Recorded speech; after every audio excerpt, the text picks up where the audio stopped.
The Government did make its decision on uprating last year, and pensioners did let out a collective sigh of relief around the country that the triple lock has been kept.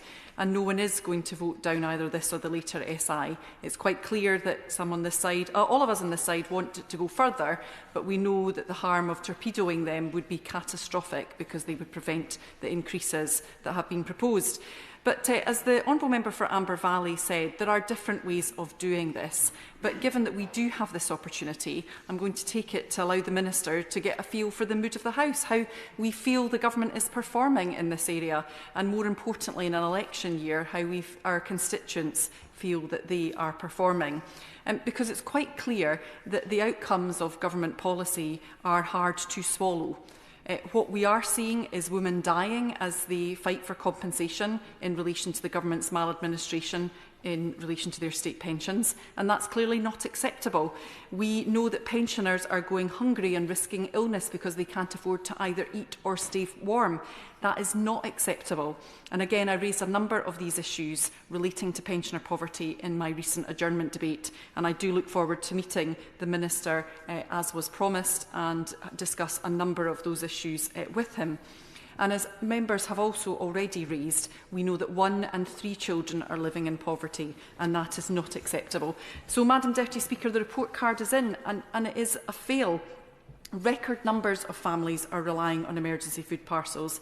In April to September last year, 320,000 people turned to a food bank for the first time.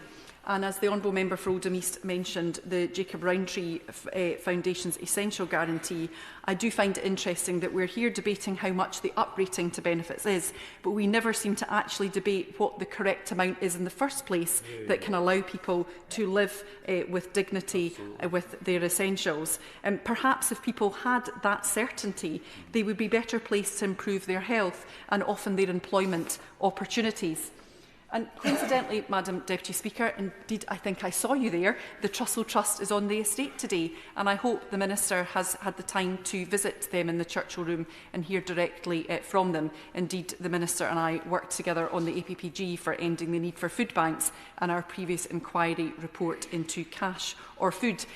But there today I learned my own statistics for North East Fife. I have one main Trussell Trust food bank in Cooper, which was up until recently ably run by Joe Priest, who has just stepped down after a number of years in charge. And those statistics showed me that there's been a 25% increase in the use of the Cooper Food Bank since 2018. Now, that's before COVID.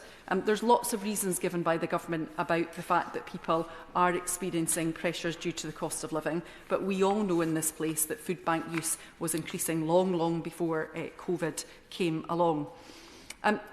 Child poverty, Madam Deputy Speaker, costs the Government £39 billion each year through immediate additional public services and the delayed costs associated with the higher risk of unemployment in adults who grew up in poverty.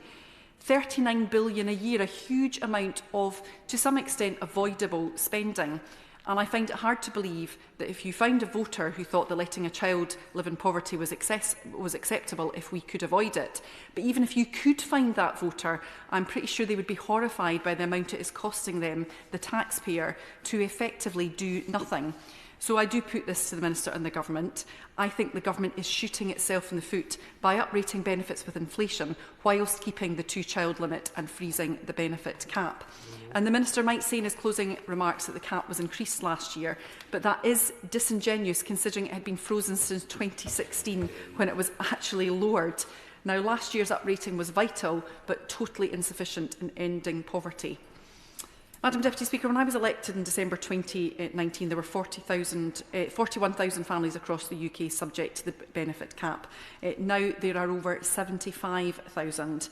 And the drop in numbers when they uprated in last April is going to quickly vanish if this cap is now frozen for another 7 years. Indeed, these are the two policies which, if changed, would be the most effective and efficient means of lifting hundreds of thousands of children out of poverty.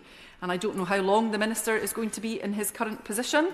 We don't know when the general election is going to come this year and what the change that might bring. But what a legacy that would be to take hundreds of thousands of children out of poverty. And I hope he agrees with me on that. Now, it wouldn't be a DWP debate from me without raising the issue of unpaid carers, and in particular carers allowance. Following this uprating, carers allowance will be £81.90 each week, claimable by the 1.3 million carers who do 35 hours of unpaid care each week.